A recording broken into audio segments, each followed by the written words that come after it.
Wolverine and Amiko were casually walking through an art gallery, examining various paintings. As they paused before a piece titled Marooned by Howard Pyle, Logan expressed his dislike for it. Amiko, eager to share some knowledge, mentioned that Howard Pyle had created over 3,300 illustrations and almost 200 written works, including the famous King Arthur story. Despite this information, Logan still couldn't find appreciation for the painting.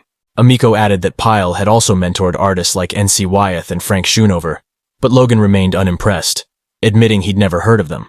Annoyed, Amiko continued, saying that Pyle had even taught Norman Rockwell, to which Logan perked up, acknowledging Rockwell's talent. He suggested they head to the new carnival in town, but Amiko insisted that she needed to cultivate some culture in her life as she was growing up.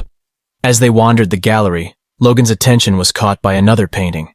He explained to Amiko that it wasn't the violence or the presence of naked chicks that appealed to him, but rather the cool. The man on the bed seemed calm, even though everything around him was very busy and messy. To Logan, that man was a true winner. The painting was Delacroix's Death of Sardanapalus. Amiko, realizing she couldn't convince Logan of the value of art, eventually gave up, and they headed to the carnival. On the way, Amiko thought deeply about how people might be isolated on their private islands, unable to admit their loneliness.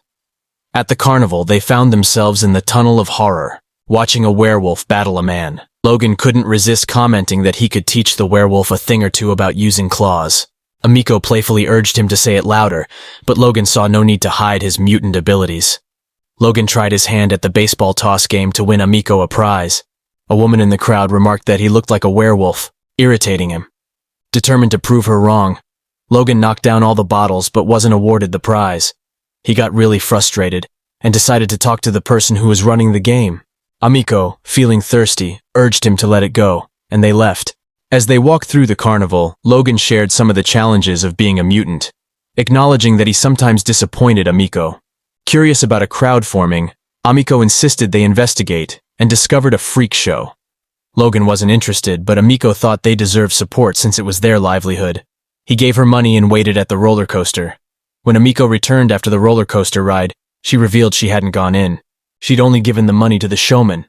Logan decided to try his hand at the knife-throwing game to win Amiko a prize. As he prepared to throw, a couple named Jason and his wife walked by, referring to him as the werewolf guy, and then suggesting he looked more like an animal. Logan's anger grew, and he failed to hit the target with both throws. Frustrated, he demanded another chance, but the game operator refused.